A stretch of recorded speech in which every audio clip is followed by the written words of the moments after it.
ako ng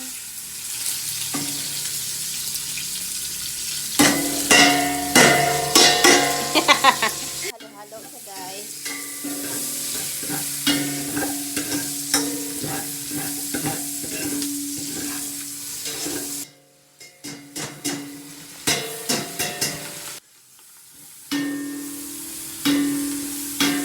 Isa ang giniling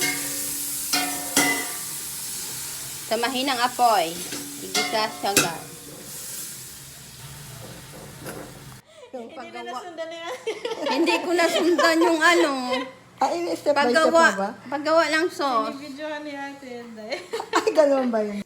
Hi, guys. Tapos, tanggalin na siya, guys. Tanggalin nyo na siya. Lipat dyan. Ayan na siya.